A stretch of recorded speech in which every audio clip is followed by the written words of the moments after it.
जी अस्सलाम वालेकुम क्लास, कैसे हैं आप? सब ठीक है? वालेकुम अस्सलाम सर, अल्हम्दुलिल्लाह। सर आप कैसे हैं? हाँ।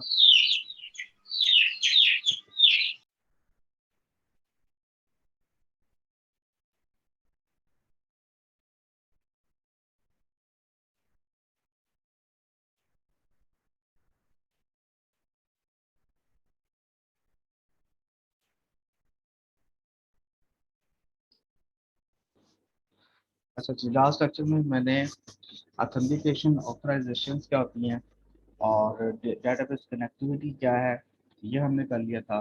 फिर स्टेट मैनेजमेंट क्या होते हैं, उसमें सेशन के ऊपर हमने काम किया था, सर्वर साइड के ऊपर। ठीक है, सेशन किस तरह से बनते हैं। और व्यू पैक टेम्प डाटा ये मैंने आप लोगों से डिस्कस किया था। क्या होता है कि सर्वर साइड से कंट्रोलर से आपने डाटे को अगर व्यू साइड के ऊपर लेके आना है तो उसके लिए हम इनको यूज़ कर सकते हैं, व्यू डाटा को टेम्प डाटा। अच्छा, ये चीज़ें थी जो लास्ट लेक्चर में मैंने आप लोगों से डिस्कस की थी। तो आज हमने क्या करना है, आज हमने क्रिएट करना है कैटेगरी के टेबल के ऊपर। ठीक है, तो जो लास्ट लेक्चर आप लोगों के साथ था मेरा, ठीक है, वेब ऐप के नाम से हमने प्रोजेक्ट बनाया था। इसी के अंदर हम मजीद आगे काम करेंगे। ठीक है, डेटाबेस भी ओपन कर लेता हूँ मैं।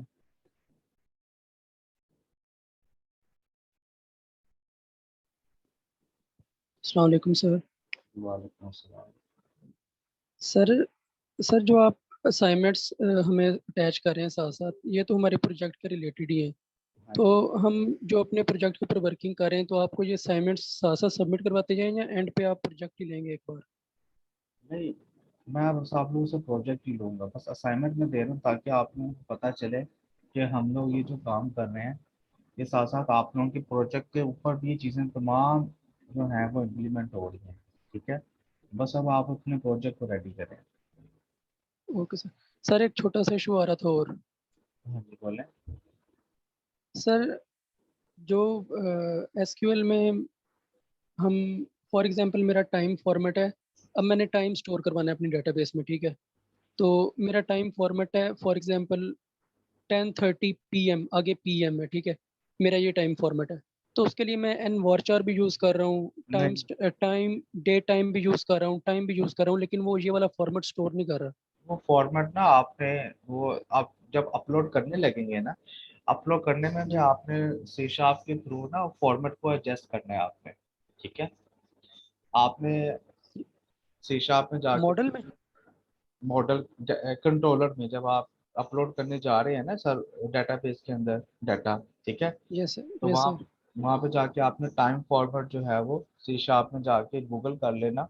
ठीक है, तो डे टाइम फॉर्मेट के आपको मल्टीपल पैटर्न्स वहाँ पे मिल जाएंगे, वहाँ पे आपको समझ लग जाएगी आपने किस तरह से काम करना है। Okay sir. कंट्रोलर के ऊपर साथ चेंज होगा जी? कंट्रोलर पे होगा, अपलोड करने से पहले आपने जो है वो उसको कन्वर्ट कर देना है। ठीक है, जैसे आप करना चाह रहे हैं। Okay sir. चलो जी। अच्छा जी, आज का जो लेक्चर है हमारा, मैं आप लोगों से डिस्कस कर लेता हूँ थोड़ी थोड़ी सी, और फिर हम प्रोजेक्ट पे काम करते हैं। अच्छा जी, integrate controller view and model. ठीक है, ये लास्ट लेक्चर में तो हमने काम इतना स्टार्ट कर लिया था। ठीक है, हमने ऑथेंटिकेशन की ऑथराइजेशन की, जिसमें हमने क्या किया, सबसे पहले हमने डेटाबेस को ऐड किया, फिर उसके बाद लॉगिन पेज पे काम किया, और फिर हमने रजिस्ट्रेशन पेज पे काम किया, और इनकी जो बिजनेस लॉजिक लेयर्स थी वो हमने यहाँ पर इस तरह से डिफाइन कर दी थी। ठीक है, तो ये काम हमने कर लिया। हमने ये प्रॉपरली इन तीनों की मॉडल व्यू कंट्रोलर की हमने इंटीग्रेशन कर ली थी। तो आज हमने क्या करना है, आज हमने करंट ऑपरेशन अप्लाई करना है, और जो रिजल्ट्स आ रहे हैं, जो डाटा आ रहा है, उसको हमने रिट्रीव करना है, डाटे को ऐड करना है, अपडेट करना है, डिलीट करना है। अब हमने इन ऑपरेशन के ऊपर काम करना है। ठीक है, सो लास्ट लेक्चर में हम ये कर चुके हैं। ठीक है, कंट्रोलर मॉडल व्यू हम इनके ऊपर जो है डिटेल में डिस्कस कर चुके थे चीज़ें। अच्छा, आगे हम मूव करते हैं कि आपके मॉडल में एक क्लास है स्टूडेंट के नाम से। ठीक है, फॉर एग्जाम्पल और उसकी ये प्रॉपर्टीज है, स्टूडेंट आईडी है, नेम है और एज है। ठीक है। अच्छा जी, ये हमारे मॉडल में क्लास आ गई। हम कंट्रोलर की तरफ मूव करते हैं। कंट्रोलर में हमने आई इन्यूमरेबल एक लिस्ट जो है वो जेनेरिक डिफाइन कर ली, जिसका नाम है स्टूडेंट लिस्ट। और इस स्टूडेंट लिस्ट जो है हमारी आई इन्यूमरेबल है, और हमने इसको क्लास स्टूडेंट के क्लास के साथ बाइंड किया हुआ है। तो हमने क्या किया, इनकी प्रॉपर्टीज को यूज करते हुए हमने कुछ यहाँ पे डाटा डिफाइन कर दिया है। अच्छा, अब मैं चाहता हूँ कि मैं एक व्यू बनाऊं लिस्ट के नाम से। मैंने उसका नाम दे दिया इंडेक्स। ठीक है। जब इसका व्यू ओपन हो तो मुझे ये सारा डाटा शो होना चाहिए। ठीक है, आप ज्यूम कर लें। इसी तरह हमारे डेटाबेस, हम डाटा तो डेटाबेस में से लेके आते हैं। मैंने क्या किया, जो वेरिएबल स्टूडेंट लिस्ट जो हमारी जेनेरिक लिस्ट थी, ये हमारी कलेक्शन थी, इसको मैंने टू लिस्ट किया और मैंने इसको फर्दर वेरिएबल में पास किया, और उस वेरिएबल को मैंने यहाँ पे व्यू करवा देना, व्यू डाटा। ठीक है। इस डाटे के अंदर रहेगी तमाम ये जितना भी रिकॉर्ड है, सारा का सारा रिकॉर्ड कहाँ पे आ जाएगा, इस डाटे में आ जाएगा, और हम इसी को व्यू करवा रहे हैं। अब हमें आगे क्या करना है, जब मैंने इसका व्यू बनाना है, जब मैं स्टूडेंट का इंडेक्स के ऊपर व्यू बनाऊंगा, तो जब मैं व्यू बनाने जाऊंगा तब मैं डिफाइन करूंगा एज ए मॉडल आई इनेबलेबल, हमारे प्रोजेक्ट का नाम, मॉडल और वो पर्टिकुलर क्लास जिसका मैं डाटा यहाँ पे शो करवाना चाह रहा हूँ। ठीक है, उसका नाम है स्टूडेंट। और यहाँ पर अब मैंने टेबल डिफाइन कर दिया। ठीक है, ये टेबल की हेडिंग है जो कि हमारे कॉलम नेम को डिफाइन करती है। ठीक है, मतलब कोई टेबल है उसमें आपके पास पूरा नेम है, एज है, मोबाइल नंबर, ये क्या चीजें हैं, ये आपके जो हेडिंग है इनको डिफाइन कर रही है हमारी टी एच। अब जो नीचे डाटा आएगा वो हमारा सारा टीडी में आएगा। ठीक है। अब एक स्टूडेंट का रिकॉर्ड तो नहीं है हमारे पास रिकॉर्ड तो मल्टीपल स्टूडेंट्स का है, तो उसके लिए मुझे लूप चलाना पड़ेगा। तो मैंने यहाँ पे फॉर इच लूप चला दिया, वेरिएबल आइटम इन मॉडल। ठीक है। अब ये देखिए, ये जो मॉडल है जिसका नाम क्या है स्टूडेंट, यहाँ पे हम इसके ऊपर जो है काम करने जा रहे हैं। ठीक है। तो अब इसको रिटर्न क्या कर रहा है, डाटा। अब इस डाटे के अंदर ये सारा रिकॉर्ड आ जाएगा, ये सारी जो प्रॉपर्टीज नेम है, स्टूडेंट नेम और एज, ये सारा का सारा जो डाटा है ये हमारा किसमें आ जाएगा, इसमें, इस वेरिएबल में। और इसी को हम क्या करा रहे हैं, व्यू करवा रहे हैं। जब हम इसको व्यू करवा रहे होंगे तो वो डाटा, ये जो मॉडल हमारा नाम है स्टूडेंट, ठीक है, इसके साथ हम इसको बाइंड कर रहे हैं। तो इस स्टूडेंट के ऊपर फिर हमारा सारा का सारा डाटा जो है, हम इसकी प्रॉपर्टीज को जब यहाँ पे कॉल करेंगे तो सारा का सारा डाटा हमें शो करवा देगा। तो ये हमने लूप चलाया टीडी के अंदर, और हम यहाँ पे इस तरह से पर्टिकुलर जो हमारा स्टूडेंट नेम है, जो एज है, हम वो डिफाइन करते जाएंगे, हमारा सारा डाटा यहाँ पे शो होता जाएगा। तो अभी मजीद डिटेल में मैंने ये चीजें डिस्कस कर ली है आप लोगों से। तो अभी सर फिलहाल, हाँ सर एक सर हाँ, एक क्वेश्चन है छोटा सा। सर जो हमारा व्यू के अंदर जो हमने मॉडल को मेंशन किया है, वहाँ हाँ, पे कीवर्ड है आई आई इम्यूनरेबल। ठीक है। आई इसकी जगह हम लिस्ट भी, इसकी जगह एक मतलब कि लिस्ट भी कीवर्ड यूज करते हैं, तो वो किस लिए करते हैं लिस्ट और ये आप क्यों करते हैं? आई इन्यूमरेबल बाइंडिंग कर देते हैं आपके मॉडल की। ये अभी हम नीचे पढ़ेंगे, ये रेजर सिंटैक्स, ये मैंने अभी आप लोगों को पढ़ाना है। ठीक है। आप लिस्ट भी यूज कर सकते हो, लेकिन लिस्ट आपने जब आप बाइंडिंग कर रहे हो ना, सर्वर साइड से आप डाटा लेके आ रहे हो पर्टिकुलर क्लास के ऊपर, तब आप आई इन्यूमरेबल यूज करोगे। ठीक है, अगेन रिपीट कर ओके सर। सकता हूँ। सर्वर साइड से आप पर्टिकुलर किसी टेबल का डाटा लेके आ रहे हो व्यू के ऊपर, फिर आप आई इन्यूमरेबल यूज करोगे, आप डिफाइन कर दोगे उसके क्लास को यहाँ पे। ठीक है, सर चाहे वो डाटा डेटाबेस से आ रहा हो। डाटाबेस में से ही आएगा बेटा, डाटा नो डेटाबेस। सर, इधर तो आपने लिस्ट बनाई हुई है ना खुद। समझाने इधर के तो डेटाबेस में लिए, से नहीं आ रहा। ये समझाने के लिए है। ये यस सर, यस सर। ये प्री डिफाइंड डाटा है, समझ लगी, ओके सर। ये प्री डिफाइंड। Yes sir. ठीक हो गया। अभी हम यहाँ पे डाटा डेटाबेस में से लेके आएंगे, ये जस्ट समझाने के लिए आप लोगों को है। ठीक है, ये मैं आप लोगों से डिस्कस करने जा रहा था, रेजर्स एंड टैग्स। ठीक है, ये यूज किए जा रहे हैं @HTML। ठीक है, यहाँ पे डिस्प्ले नेम है, और इसी तरह से और काफी ज्यादा चीजें हैं, वो भी डिस्कस करता हूँ, जैसे कि ये एक्शन आ रहा है। अच्छा, ये रेजर्स एंड टैग्स हम बताते हैं ये क्यों हम यूज करते हैं एमवीसी के अंदर। Razors and tags allow you to write mixture of HTML and server side code. आप क्या कर रहे हो, सर्वर साइड कोड भी कर रहे हो, साथ HTML, दोनों काम एक साथ कर रहे हो, ठीक है। तो उसके लिए आप रेजर सिंटैक्स यूज करोगे, ठीक है। Allow you to write a mix of HTML server side code using C sharp visual basic. इस पे तो हम काम नहीं कर रहे हैं, हम C शार्प पे काम कर रहे हैं, ठीक है। अच्छा, जो सर्वर साइड कोड के लिए हम काम करेंगे वो कैसे करेंगे? Start with @ symbol to write server side code C sharp. जब आपने C शार्प का काम करना होगा तो हम क्या करेंगे? @ सिंबल यूज करेंगे, ठीक है। एक इसकी एक एग्जांपल मैं आप लोगों से शेयर करता हूँ। जैसे ये देखें, for example date time dot now return the current rate and time, ठीक है। सो HTML पेज के ऊपर, व्यू के ऊपर मैं इसको कैसे लिखूंगा? ठीक है, @ symbol date time dot now. जब मैं इसको यूज करूंगा तो क्या करेगा? करंट डेट हमें शो करवा देगा। फॉर एग्जाम्पल आप ये देख सकते हैं, ठीक है।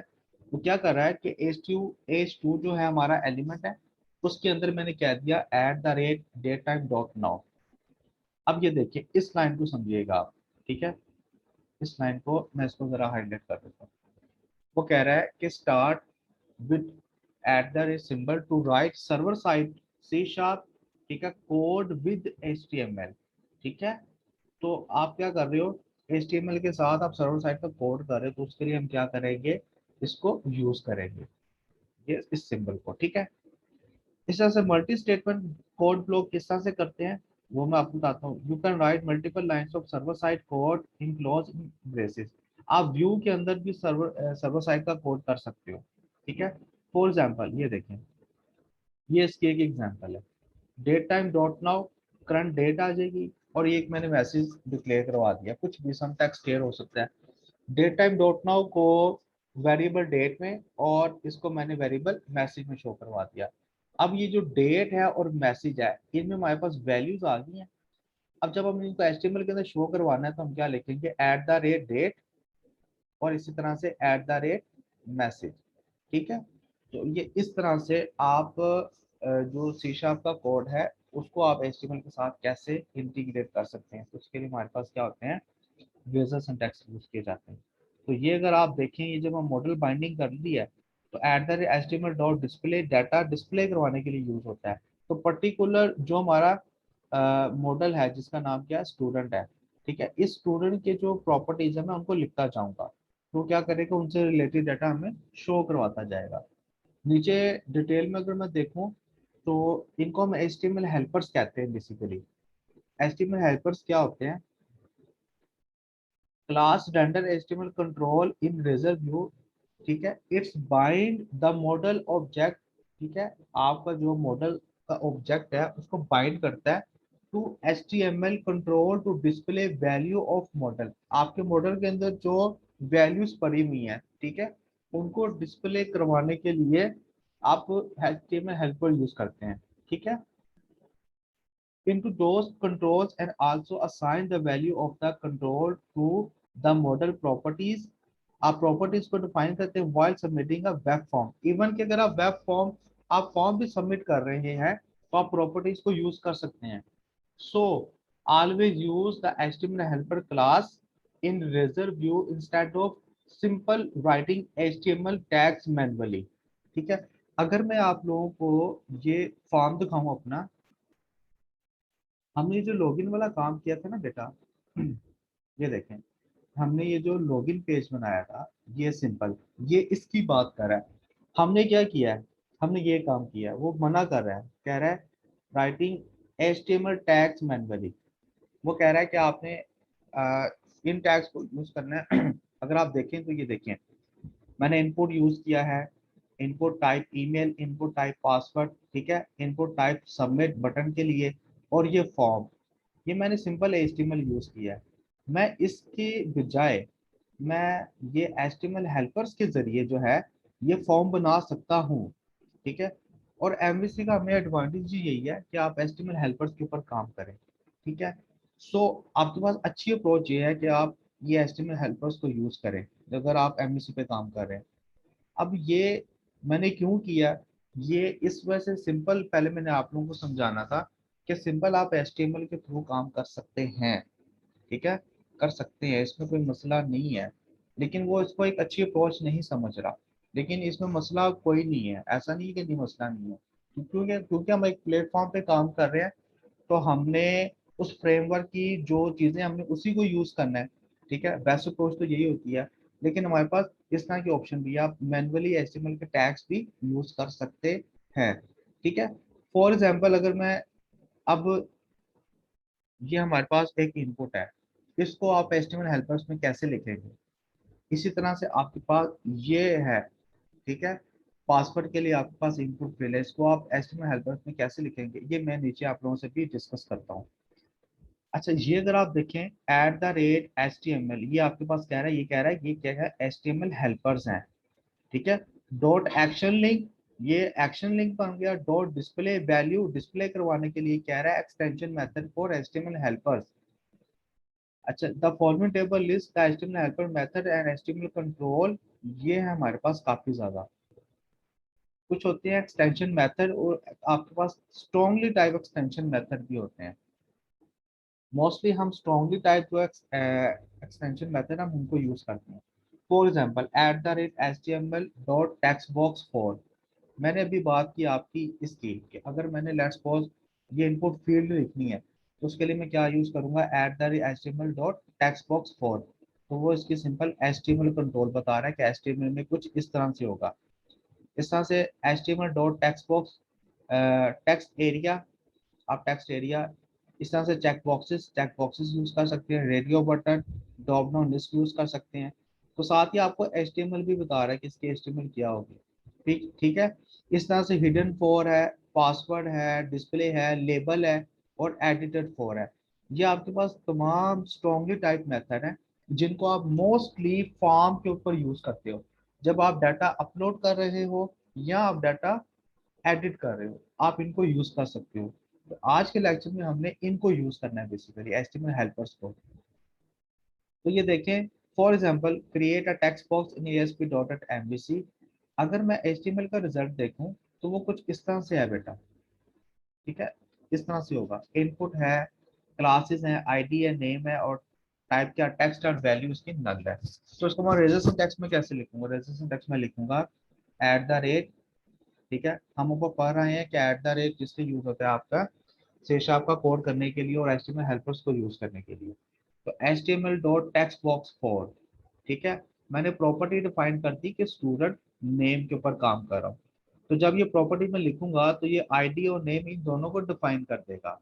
ठीक है, फिर न्यू का कीवर्ड यूज करूंगा, और इसके अंदर ब्रैकेट्स में मैं क्या कहते हैं, जो आपके एट्रीब्यूट्स हैं, मैं उनको यूज कर सकता हूँ। मतलब क्लास एक एट्रीब्यूट है, इस तरह से फॉर एग्जांपल इधर एक और एट्रीब्यूट यूज होता है प्लेस होल्डर, आप उसको भी यूज कर सकते हैं।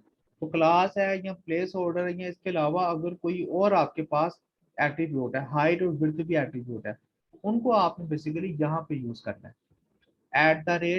ठीक है, जैसे लिखा हुआ @class equal to class name, आपने यहाँ पे कोमा लगाया, कोमा लगाने के बाद आपने बता देना @प्लेस होल्डर। ठीक है, तो ये एग्जांपल मैं आपको भी करके दिखा दूंगा। अच्छा, इसी तरह से टेक्स्ट एरिया है, अगर टेक्स्ट एरिया HTML का मैं टेक्स्ट देखूं तो वो कुछ इस तरह से है। टेक्स्ट एरिया क्लास है, कॉलम है, रोज है, और आईडी और नेम डिस्क्रिप्शन में आ रहा है। अगर मैं इसको रेजर सिंटैक्स में लिखूं तो सिंपल ये सिंटैक्स आता है, इसका रेजर सिंटैक्स आता है सिंपल। ठीक है, इसी तरह से आपके पास पासवर्ड है। ठीक है, तो पासवर्ड 4 आप यूज करेंगे टेक्स्ट एरिया के लिए, टेक्स्ट एरिया, और इस तरह से ये मजीद मैंने बता दिए, रेडियो बटन है, चेक बॉक्स है, ड्रॉप डाउन लिस्ट है, ये आप इस तरह से इनको यूज कर सकते हैं। तो ये बात कर रहा है HTML हेल्पर्स की। ठीक है, ये इनका फायदा ये होता है, सर्वर साइड से जब आपने डाटा लोड किया, आपने मॉडल बाइंड कर दिया, तो आप HTML हेल्पर्स के जरिए जो है डाटा शो करवा सकते हो। ठीक है, आप डाटा शो भी करवा सकते हो यूजिंग मॉडल प्रॉपर्टीज, प्रॉपर्टीज को यूज करते हुए। ठीक है, इसको मैं हाईलाइट कर देता हूँ, ये इंपॉर्टेंट चीज है। प्रॉपर्टीज को यूज करते हुए आप क्या कर सकते हो, डाटा जो बाइंड करके आप, ठीक है, मॉडल के ऊपर आप डाटा शो भी करवा सकते हो, आप फॉर्म सबमिट भी कर सकते हो। ठीक है, आप फॉर्म को, डाटे को आप एडिट भी कर सकते हो, आप डाटा शो भी करवा सकते हो। ठीक है, ये तमाम टास्क आप परफॉर्म कर सकते हैं HTML हेल्पर्स के थ्रू। ठीक है, चलो जी आगे मूव करते हैं। अब हम आते हैं अपने यहाँ पे CRUD के ऊपर, CRUD operation MVC in computer programming, create, read, update and delete, ये कुछ ऑपरेशन है आपके पास, ठीक है। क्या कहते हैं इनको, हम इनको CRUD भी कहते हैं, are the four basic operation of persistent storage, ठीक है। इनके लिए क्या होता है, आपने जो डेटाबेस है वहां से आपने अपने पर्टिकुलर टेबल, ठीक है, जैसे मैं एग्जांपल दूं, हमारे डेटाबेस के अंदर कैटेगरीज हैं, हमारे डेटाबेस में प्रोडक्ट्स हैं, हमारी डेटाबेस में यूजर हैं, ठीक है। इसे अगर मैं कोई और डेटाबेस आपसे डिस्कस करूं, टीचर का टेबल हो सकता है, स्टूडेंट का टेबल हो सकता है, ठीक है। इस ये कुछ एग्जांपल है, इनके ऊपर आपने CRUD के ऑपरेशंस अगर आपने अप्लाई करने हैं, डाटा आप ऐड कर रहे हैं, डाटा को आप अपडेट कर रहे हैं, डिलीट कर रहे हैं, उसको आप व्यू कर रहे हैं, तो ये ऑपरेशंस परफॉर्म किए जा सकते हैं। तो ये नीचे जो है सिंपल मैंने क्या किया है, क्रिएट कैटेगरी, ठीक है। चूंकि मैं अगर आपको ये डेटाबेस दिखाऊं, सेक्शन F हमारे पास है, तो ये देखें आप, ये हमारे पास कैटेगरी आ रही है, ठीक है। कैटेगरी में हमारे पास नेम है और स्टेटस है। नेम हमारे पास वारचार में है, स्टेटस हमारे पास बिट में है। बिट आप यूज करते हैं अगर आपने ट्रू एंड फॉल्स करना है, आपने ट्रू एंड फॉल्स करना है तो उसके लिए आप बिट यूज कर सकते हैं, ठीक है। तो अच्छा, ये बात की जा रही है, तो ट्रू फॉल्स को क्या कहते हैं, बुलियन करते हैं। तो जब हमने इसको अपने प्रोजेक्ट में ऐड किया था डेटाबेस को, ठीक है, इसमें अगर आप देखें तो ये हमारे पास मॉडल है, और यहाँ पर ये हमारे पास, ये मैं लास्ट लेक्चर आपसे डिटेल में डिस्कस कर चुका हूँ, ठीक है। ये आप कैटेगरी देखें, कैटेगरी की क्लास, जो कि यहाँ पे क्लास है और डेटाबेस में कैटेगरी के टेबल को डिफाइन कर रही है, और ये कैटेगरीज के जो ये प्रॉपर्टीज हैं, कैटेगरी आईडी, नेम और स्टेटस, वो यहाँ पर डेटाबेस पे इन कॉलम्स को डिफाइन कर रही है, ठीक है। इसी तरह से ये हमारी कॉन्टेक्स्ट की क्लास है, ये हमारा डीपी का इंस्टेंस बना था, ठीक है। इस डीबी के इंस्टेंस को कॉल करते हुए मैं ये जो टेबल हैं इनको असेस कर सकता हूँ। टेबल कौन कौन से हैं, कैटेगरीज है, प्रोडक्ट है, रोल है और यूजर है, ये आप देख सकते हैं। कैटेगरी है, प्रोडक्ट है, रोल है और यूजर है आपके पास, मैं इनको असेस कर सकता हूँ। तो जब मैं इस क्लास के थ्रू इसका ऑब्जेक्ट बना के इनको असेस करूंगा, तो मैं इन टेबल्स के अंदर, ठीक है, डाटा फेच भी कर सकता हूँ इन टेबल्स का, और इनमें डाटा अपलोड भी कर सकता हूँ, डाटा एडिट भी कर सकता हूँ, ठीक है। ये तमाम टास्क में परफॉर्म कर सकता हूँ। अच्छा चले, अब हम मूव करते हैं यहाँ पर, ये हमारे पास है क्रिएट करने के लिए। सो क्रिएट करने के लिए मैंने जो मेथड है इनको मैंने कॉपी किया, और मैं यहाँ पर कंट्रोलर बना लेता हूँ। तो सबसे पहले मैंने कंट्रोलर बनाना है, मैंने उसका नाम दे दिया, एम्प्टी कंट्रोलर बना दिया, और मैंने इसको नाम दे दिया कैटेगरी का, CATEGOR कैटेगरी के नाम से हमने एक कंट्रोलर बनाया बेटा। और इसमें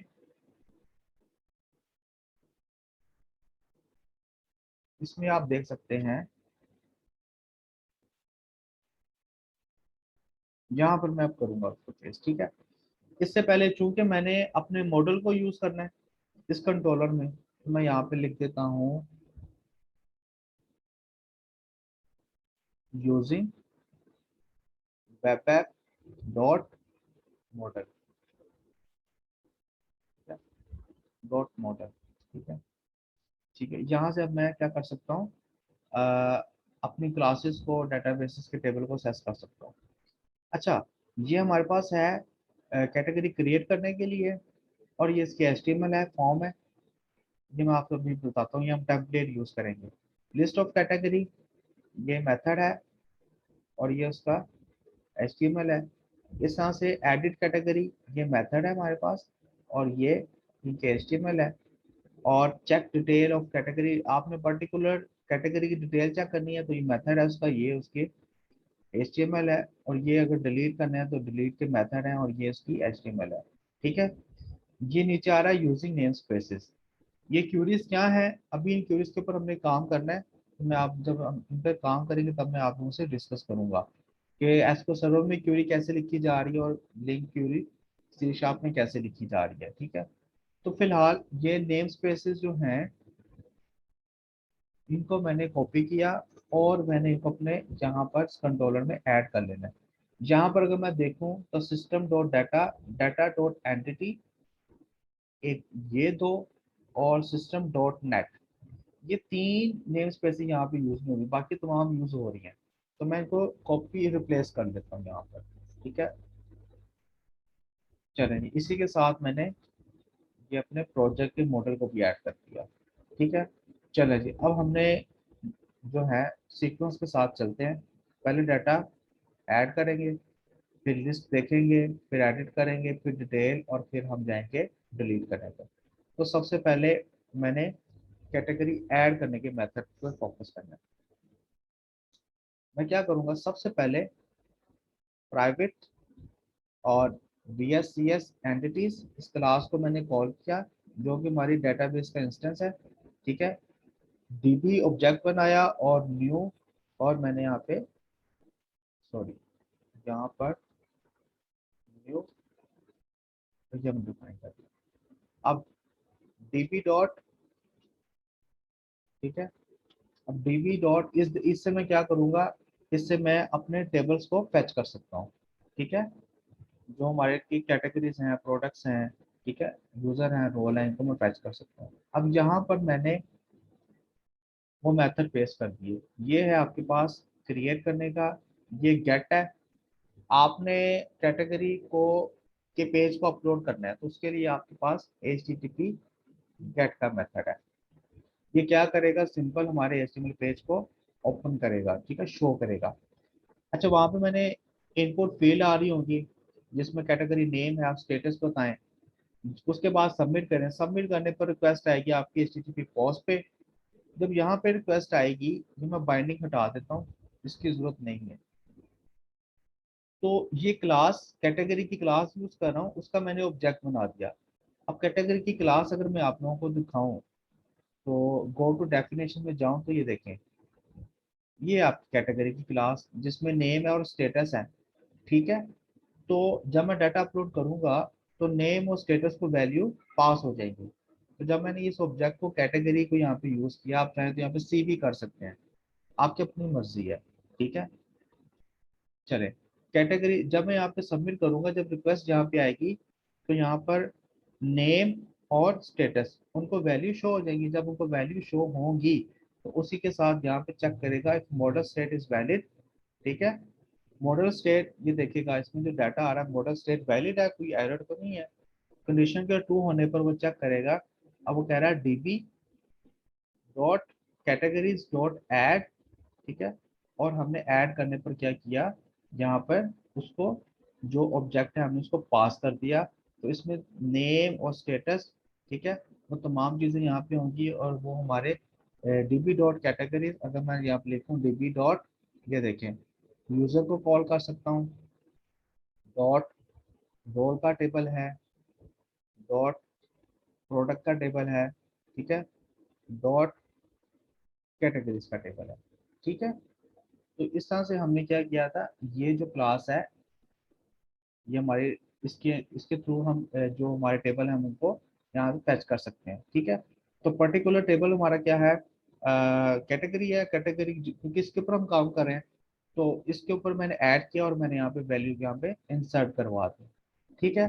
तो इंसर्ट करवाने के बाद DB डॉट सेव चेंजेस, जब DB डॉट सेव चेंजेस करेगा तो उसको क्या करेगा, इसको ID असाइन कर देगा कैटेगरी को, ठीक है। क्योंकि ID जो हम कैटेगरी में यूज कर रहे हैं, अगर मैं यहाँ पे कैटेगरी का टेबल यूज करूँ, ओपन करूँ, तो ये अभी आप देखें इसमें कोई वैल्यू नहीं है, ठीक है। जब DB डॉट सेव चेंजेस करेगा ना, तो यहाँ पे इसको कैटेगरी ID असाइन कर देगा, क्योंकि हमने कैटेगरी ID जो है वो प्राइमरी की है और वो आइडेंटिटी इंक्रीमेंट है, तो सिस्टम जनरेटेड है, ठीक है।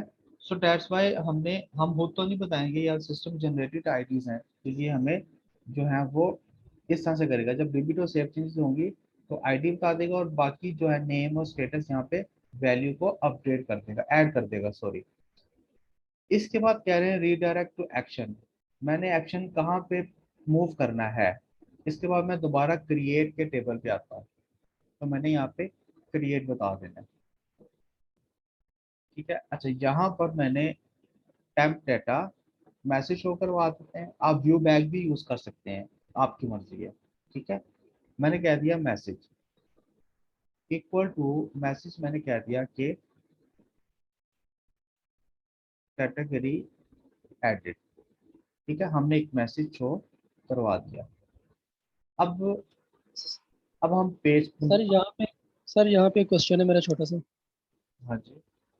सर ये जो हम रीडायरेक्ट करते हैं किसी भी पेज के ऊपर, तो हम ये जस्ट किसी पेज के ऊपर कर सकते हैं या किसी पेज के अंदर किसी पर्टिकुलर कोई हमारा कोड है उसके ऊपर भी हम रीडायरेक्ट कर सकते नहीं हैं? नहीं नहीं, हम सिंपल यहाँ पे जो है ना वो पेज के ऊपर रीडायरेक्ट करेंगे। ठीक है।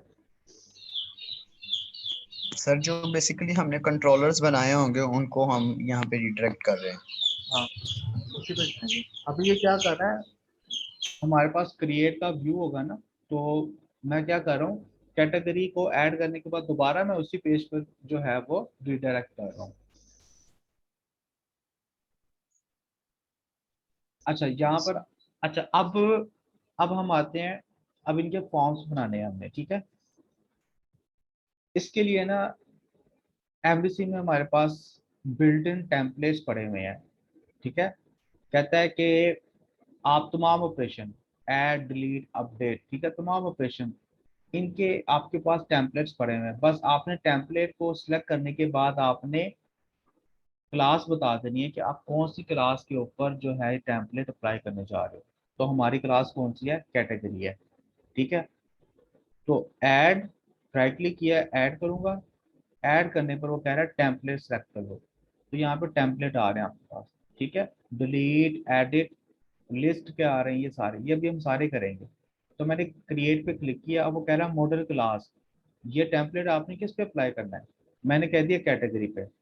अब जब मैं कैटेगरी के मॉडल क्लास के ऊपर इसको अप्लाई करूंगा तो क्या करेगा, इसकी प्रॉपर्टीज जो हैं नेम और स्टेटस, उसके ऊपर क्या एक फॉर्म बना के दे देगा मुझे। ठीक है, तो ये डीबी कॉन्टेक्ट आप यूज कर लें और अब इसको ऐड करते हैं।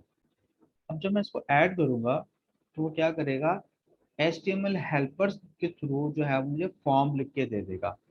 ठीक है, अब ये देखें, वो ये बात की जा रही है जो मैंने आप लोगों से भी डिस्कस की थी थोड़ी देर पहले, ये चीज। वो कह रहा था कि अगर आप एमवीसी में काम कर रहे हो ना, तो आप क्या करो, इनको यूज करो, HTML हेल्पर्स को, instead of writing simple HTML tags manually. Last दफा तो मैंने HTML टैग्स मैनुअली यूज किए थे, वो इस वजह से कि आपको तो चीजें समझ में आए, पता चले आपको काम क्या हो रहा है। ठीक है, तो आज मैंने HTML हेल्पर्स के ऊपर काम करना है। ठीक है, मैं चाहूँ तो सिंपल वहाँ पे फॉर्म बना सकता हूँ वैसा। ठीक है, मतलब मैं ऐसा फॉर्म बना सकता हूँ, आप फॉर्म बनाएं और आप यहाँ पे इनपुट बता दें। ठीक है, टाइप इसकी क्या होगी, टेक्स्ट है, और यहाँ पे आप उसको आईडी जो है वो बता दें नेम। ठीक है, और नेम भी आप डिफाइन कर दें नेम। इसी तरह से आप स्टेटस बता दें, स्टेटस बताने के बाद यहाँ पे आप क्या कह दें, टाइप बटन, और आप इसको वैल्यू सबमिट कर दें। वैल्यू क्या है इसकी, सबमिट है। ठीक है, और यहाँ पे आप रेफरेंस बता दें, एक एक्शन बता दें। ठीक है, एक्शन क्या है, हमारा कैटेगरी का कंट्रोलर है, कैटेगरी के कंट्रोलर पे हमें जाना है, जो भी है ये सारे काम। ठीक है, इस तरह से मेथड आप बता दें, इसका मेथड क्या है, पोस्ट है, ये आप कर सकते हैं। लेकिन हम इसकी बजाय हम ये भी यूज कर सकते हैं। ठीक है, इसका फायदा क्या होता है, ये क्या कर रहा है कि आपकी ये जो क्लास है web app model dot category, ठीक है, इनकी प्रॉपर्टीज के ऊपर वो ऑटोमेटिकली जो है वो फील्ड बना के दे देगा। ये आपके पास टेक्स्ट बॉक्स है, ये आपके पास लेबल है, ये आपके पास पासवर्ड है, वो इनके ऊपर जो है आपको खुद ही से बना के दे देगा फॉर्म। ये इसका हमें ये फायदा है बेसिकली। सर इसमें एक छोटा सा इशू आ जाता है कि अगर आपके पास फॉर एग्जांपल इस एक व्यू के अंदर आपके पास 2 से 3 फॉर्म्स हैं, ठीक है, तो फिर आप इस एक व्यू के अंदर एक से ज़्यादा मॉडल नहीं यूज़ कर सकते, ये इशू आता है इसके अब अंदर। मैं उसका आपका क्या करें? मैं बताता हूँ। अब आप एडवांस लेवल पे बात कर रहे हैं। फॉर एग्जांपल, जैसे अगर मैं यहाँ पे एग्जांपल दे दूँ, इसकी एग्जांपल दूँ आप लोगों को, चलें, आप डिटेल में डिस्कशन चली जाएगी, मैं आप ही की बात यहाँ पे कर लेता हूँ। आपने कहा कि अगर हमारे पास ऐसा फॉर्म है कि डाटा 2 टेबल या 2 से ज़्यादा 3 टेबल के ऊपर डाटा अपलोड हो रहा है, ठीक है, ऐसे ही कह रहे हैं आप? Yes sir. अच्छा, उस केस में ना हमारे पास जो अच्छी अप्रोच होती है ना, वो होती है एजेक्स की अप्रोच, ठीक है। आप एजेक्स के थ्रू डाटा अपलोड भी कर सकते हो, डाटा आप सर्वर साइड से फैच भी कर सकते हो, ठीक है। उसके ऊपर भी आप काम कर सकते हो। बेटा वो बहुत डिटेल में टॉपिक है, वो बहुत ज़्यादा डिटेल में टॉपिक है। एजेक्स जो है ना, अगर मैं आप लोगों को करवाने जाऊँ ना तो बहुत ज़्यादा टाइम लग जाएगा, ठीक है। लेकिन ये आप मुझसे अब व्हाट्सएप पे मुझे मैसेज कर देना, मैं आपको वहाँ पे एजेक्स के करंट ऑपरेशन आपको सेंड कर दूंगा, ठीक है। फिलहाल आपने जब कॉम्प्लेक्स काम करना होता है ना, उसके ऊपर जब हम आते हैं तो फिर हम एजेक्स पे काम करते हैं। Okay sir. ठीक है, एजेक्स पे हम काम करते हैं, वो उसके जरूर फिर हम चीज़ें भी आसान है, जब कॉम्प्लेक्स होती हैं तो फिर और चीज़ें आती हैं तो वो आप कर सकते हो। फिलहाल क्योंकि मैंने पूरी क्लास को लेके चलना है, ठीक है, तो अगर मैंने एजेक्स कराना शुरू कर दी तो आप लोगों को नहीं समझ लेगी क्या हो रहा है। चलें, गो टू कंट्रोलर। लेकिन ये जो बच्चा मुझसे सवाल कर रहा है ना, मुझे व्हाट्सएप पे मैसेज कर दें, मैं आपको ना एजेक्स के ऊपर जो फ्लड ऑपरेशन है वो मैं आपको सेंड कर दूंगा, ठीक है। आप उसमें अब आप एजेक्स को यूज करते हुए 3 टेबल या 4 टेबल जितने मर्जी टेबल्स के ऊपर आप डाटा जो है वो अपलोड कर सकते हैं। लेकिन यहाँ पर आपकी कंडीशन चेंज होती है ये सर्वर साइड के ऊपर, ठीक है। वो लॉजिक्स आपने खुद बनानी होगी। चलो जी, अब हम डिस्कशन कर रहे थे यहाँ पर क्रिएट करने की, कैटेगरी क्रिएट कर रहे हैं तो गो टू व्यू। अब मैं यहाँ पे डिबगर पॉइंट लगा देता हूँ, क्रिएट का टेबल, ठीक है। डिबगर पॉइंट लगाया, अब मैं यहाँ पे प्रोजेक्ट को F5 दबाया, अब मैंने अपना प्रोजेक्ट स्टार्ट किया।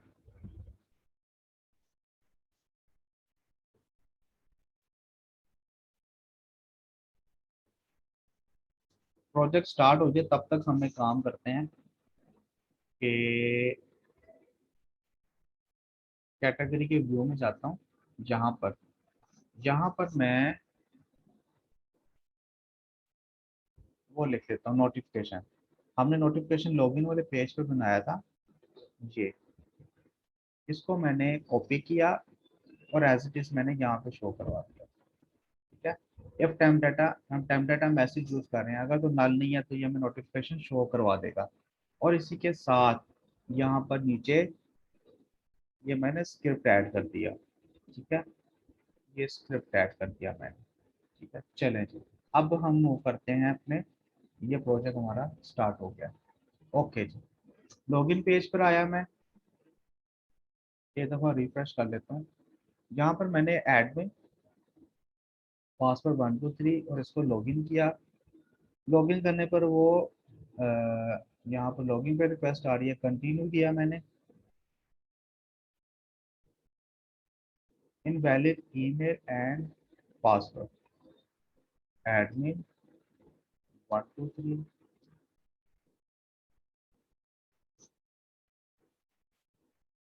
ये क्यों एरर आ रहा है? यूजर नहीं बनाया था। यहाँ पर हमारे पास है admin@gmail.com, पासवर्ड 123 है, एक तो है पासवर्ड 123।